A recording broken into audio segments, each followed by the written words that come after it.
Audio Jungle.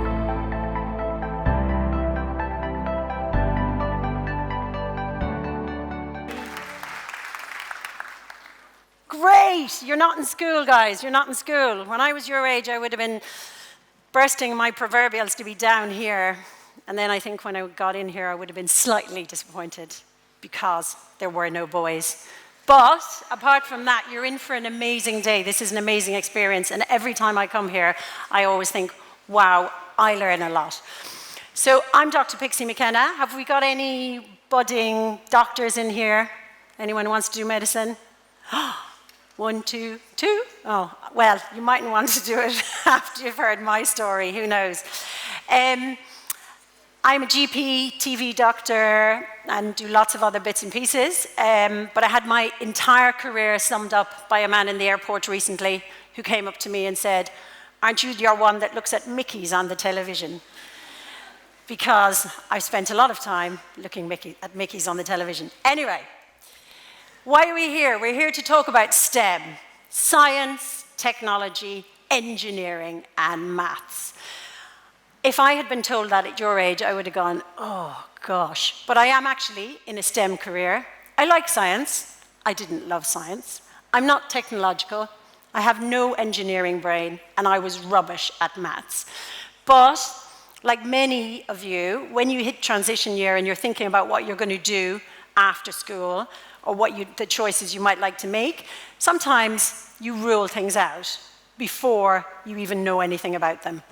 And that's why it's pretty tragic that nearly half of all transition year students are saying no to these subjects, when you will see today that the opportunities are immense. And they're not boring, they're actually seriously fun, funky opportunities out there. So do listen to what you see today. Embrace what you're going to see in the exhibition room, because it really is a great opportunity for you. So, I went to this place. Do you all know where that is? UCC. I went to UCC a long time ago. Probably, I am definitely older than most of your mothers. And I really enjoyed UCC. I have a logo up here to remind me to talk about my firsts. My firsts in UCC had nothing to do with education. I never, ever got a first-class honour. I never got close to a first-class honour. So UCC was the place that I drank my first pint. Probably shouldn't be telling you that. It was also the place that I failed my first exam. And as a medical student, I stood there in front of my professor, and he said, "Here we go, we have an organ." The idea was I was going to be a doctor. I'd be able to identify this organ. And I said to him, "Oh, that's the lung." And he said, "Right, can you tell me anything more?" And I said, "Actually, it's the right lung, because one of the lungs is bigger than the other one." You probably know that. I still, to this day, don't remember which one is bigger than the other. Anyway, he looked at me and he said, "You dipstick, this is the liver." So it just goes to show, you can be totally stupid and you can still get on fine. And I'm definitely the example for it. And then my third first, which is a bit of a gory one, was UCC, was where I came, rather ironic, having dedicated a lot of my life to examining Mickeys on the television, was where I came up close and personal with my first penis. This isn't going to be a bad story. I was presented with one as an anatomy student, and I was asked to dissect it. So girls, that's in store for you if you do want to do medicine. Anyway, I got out of UCC in 1995. Years ago, there were no mobile phones, nothing. It was like the desert. You had the old-fashioned phone. There I was, I had my doctor's degree, and I had no clue what I was doing. Absolutely no clue. Put into my first job, worked over 100 hours a week, and we worked on the motto of see one, so you see someone doing a procedure, you do one yourself, and then you teach your friend how to do it. And that was the basis of my entire medical education. So you're lucky I'm not a GP in Cork, because you probably wouldn't come to me.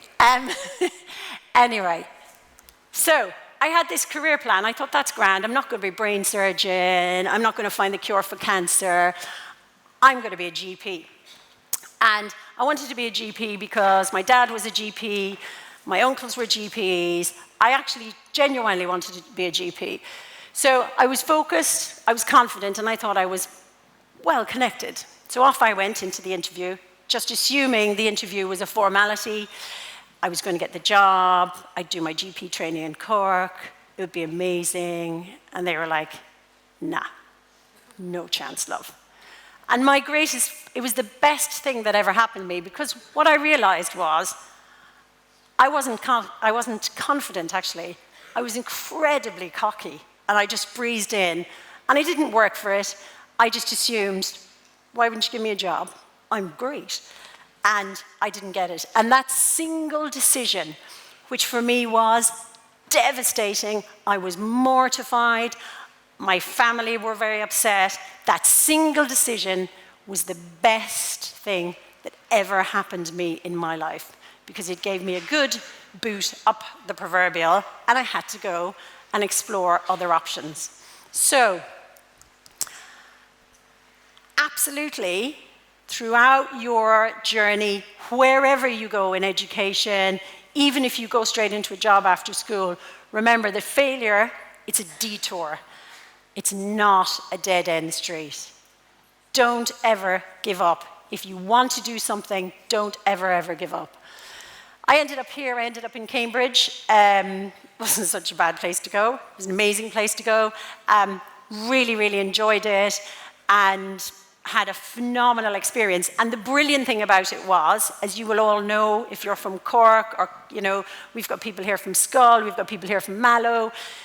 When you grow up somewhere, everyone knows everything about you. When you leave and explore new horizons, nobody knows who you are, and you can take on a whole new identity.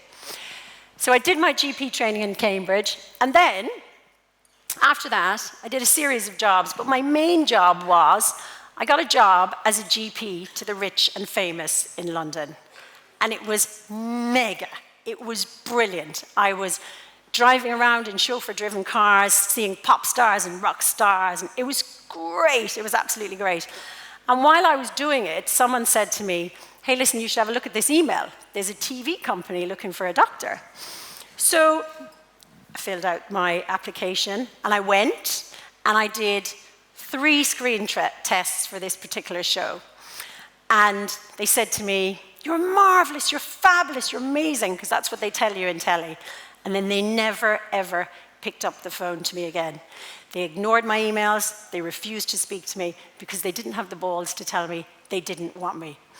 Again, that was a devastating experience. But on the back of that humiliating experience, somebody along the chain said, actually, we've got another show, and it would probably look quite good if we had an Irish, redhead, kind of funny-looking kid on it. And I got the job. And the job was Embarrassing Bodies, which I spent 10 years doing. It's been sold to 50 countries worldwide. I basically went around in a van around the UK. We came to Ireland. We went to some other countries, looking at people's bits, you can imagine, in the back of a van and making diagnoses. It was super fun. I also did some series for RTE, which were not as racy, but great fun as well, and thoroughly enjoying it. So, although I wasn't a rocket science in terms of science and medicine, and I certainly wasn't anywhere near the top of my class, I was languishing in the last division, I was able to put my medical degree to use in a completely different way. I've written a couple of books. Again, not rocket science. I liked writing in school. I enjoyed it. I wasn't able to do much of it in medicine, and this is where I was able to do it. I endorsed a few products along the way, you know, creams for piles, bras, you name it, I've done it. Great fun, using my little bit of science that I have. And now, this is my day job. I still see patients. I love seeing patients. They're fascinating, they're interesting, they're entertaining, and that's the thing, over and above telly and all the other stuff that I've done, that's the thing that gives me goosebumps. That's the thing that makes me get up in the morning. So find something that you enjoy doing, and it won't be work at all. The The biggest thing I would say to someone of your age is get a mentor. Identify someone who is going to come on this journey with you. It's probably not a member of your family. It could be someone within school, or it could be someone that you know, or it could be someone within the career that you're thinking about.